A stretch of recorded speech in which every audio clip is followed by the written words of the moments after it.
Abasomesa abazadde n'abaana bawuniikiridde ku kyalo Katovu Central mu tawuni kanso y'e Katovu mu disitulikiti y'e Lwengo. Omusomesa Kaggwa Ensonyi ategerekeseeko nga Jingo Hamani ono nga bamukazaako erya Teacher Amoni okukakana ku baana 6 beddu omuli abawala n'abalenzi n'abatunuza mu mbuga za Sitaani babadde basomera ku ssomero erimanyiddwa nga Miracle Infant Junior School erisangibwa e Lwengo.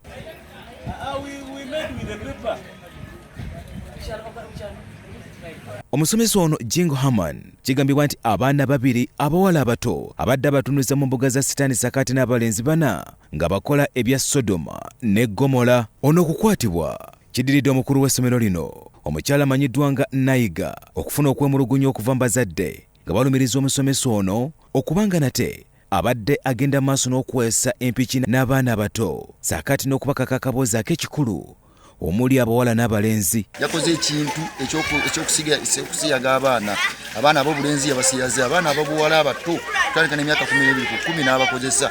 So nvumirira ekikolwa kino omusomesa we kye yakoze kibi nnyo ddala. Abadde asaana kubinga miggo n'afiirawo bamukwasa omusajja bamuleete wano tumukulyo aleko kyakola wakyaba akola bw'ati omuntu okwata otya abaana tosobola yakoze omuntu omukulu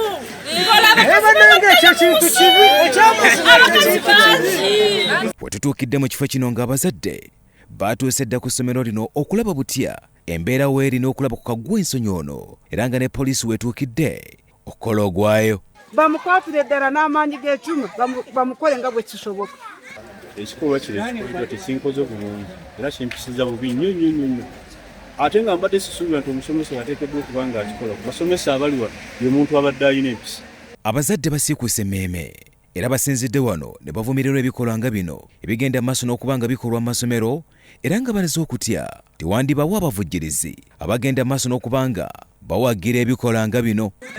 Mpulira obusungu bunuma jjo abaana b'abantu baba basaze obulago nga bino embeera eno gy'okulaba abantu batubuzaabuza gavumenti tuyambe. naye nandisabye gavumenti abantu abafaanagana ng'abo kuba ye ng'omuntu takyasobola kwebeera kufuga mubiri gwe yandibadde ng'eraawo abantu ng'abo ne babanga ekyokulabirako ne babateekangawo ne balekanga kubabembeekereza nga bakoze ekikolwa ekifaanagana bwe kityo. Tulina n'endowooza egamba nti oba alina abamuvujjirira okujja okutendeka ebisiyaga nti omwana omuto singa omutandika ng'ali mu kyakuna n'atuuka mu kyamusanvu ng'amaze okuyiga ebisiyaga kye bitegeeza. Abamu ku basomesa basabye gavumenti okulaba nga Jingo Haman avunaanibwa era basabye ne gavumenti ekola ekisoboka omusomesa ono babeere nga bamuleeta ku kyalo kw'abavunaanibwa. Ngaffe abasomesa kitulumye nnyo ekikolwa kino okulepinga abaana okubakozesa okukwata ku mabeere kitulumye nnyo ekikolwa kibi nnyo era yeeyo anaddamu kukwatibwa. Kubanga nze banzaala kyamate nalabako omusajja omu yakwata abaana 2 era yahendera nga abaana abo yabatta n'abateeka mu jjinja n'atambula n'agenda kati kyanaku nnyo. Bo abazadde b'abaana batuusiddwako gw'obuliisa maanyi saakati n'okubalya ebisiyaga bategeezezza nga nate bwe babakubidde amasimu okubategeeza ki kituuse ku baana baabwe ne basitukiramu ng'eyategwa ogw'ekyayi era nga baagala bwenkanya. nga sibitegera n'ekyo kiri kyonna Mukama omusaasire kuba nze namusomye